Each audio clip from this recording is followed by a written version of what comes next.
آج ان کی خاموشی کیوں؟ وہ سول سوسائٹی کے منہ پر بھی ایک تماچا ہے۔ اعوذ باللہ من الشیطان الرجیم، بسم اللہ الرحمن الرحیم۔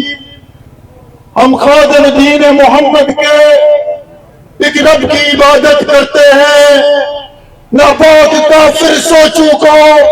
سولی پہ چڑھا کے دم لیں گے، اور کی محمد سے وفا تو نے تو ہم تیرے ہیں، یہ جہاں چیز ہے کیا لوح قلم تیرے ہیں۔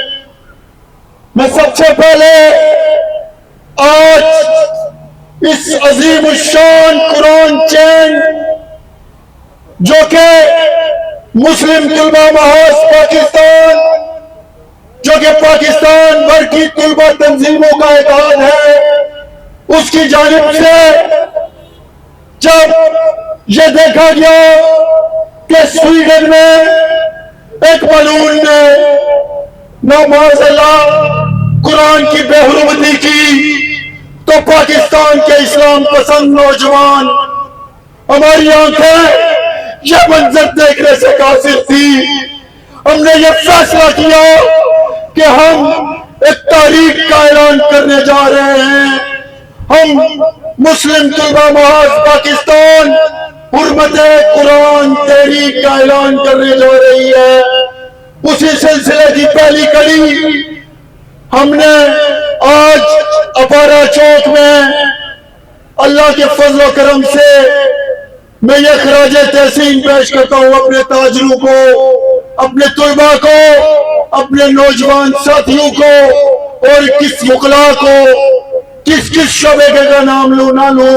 اپنے میڈیا کے ساتھیوں کو، کہ جو قرآن کریم فرقان حمید میرے ہاتھ میں ہے، ہم قرآن چین اس وجہ سے یہ قرآن کی ریلی میں یہاں سے نکال رہے ہیں کہ یہ قرآن مجید فرقان حمید مکمل دستور ہے۔ ہم نے بدقسمتی سے اس قرآن مجید کو الماریوں کے اندر محفوظ کر کے رکھ دیا۔ میں یہ سمجھتا ہوں قرآن مجید فرقان حمید کو ترجمے کے ساتھ پڑھنا، اور بالخصوص پاکستان کے نوجوان یونیورسٹیز اور کالجز میں قرآن مجید فرقان حمید کی اس تعلیم کو پڑھانا، ہم اس عمل کے ذریعے ہی اگر ہم چاہتے ہیں کہ سویڈن کو جواب دیا جائے تو ہم انشاءاللہ اس عمل کے ذریعے ہی اس کو جواب دیں گے۔ اور میں ایک بات اس عزم کا اظہار کرتا ہوں کہ آج وہ سول سوسائٹیز کہاں ہیں جو مغرب کی اعلی کار بن کر، کیا ذرا سا پاکستان میں اگر کوئی مکھی بھی مر جائے تو وہ سڑکوں پہ نکل آتی تھی، آج ان کی خاموشی کیوں؟ وہ سول سوسائٹی کے منہ پر بھی ایک تماچا ہے کہ کیا وجہ ہوئی کہ آج اتنا بڑا ایشو ہوا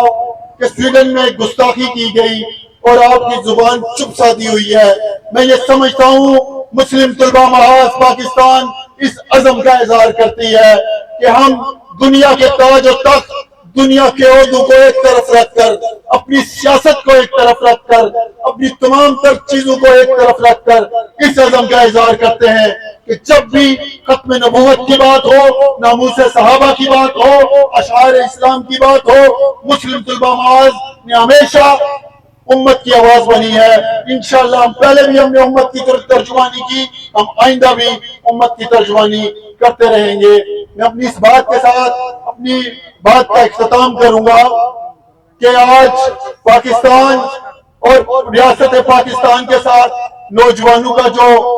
میں یہ سمجھتا ہوں نوجوان جس طرح کھڑے ہیں، ہم اس ریاست کے ساتھ وفا کریں گے، ہم پاکستان کے ساتھ وفا کریں گے، ہم نبی پاک صلی اللہ علیہ وسلم کے امتی ہونے کا کوشش کریں گے، ہم حق ادا کریں۔ پاکستان ہمیشہ زندہ باد۔ نعرہ تکبیر!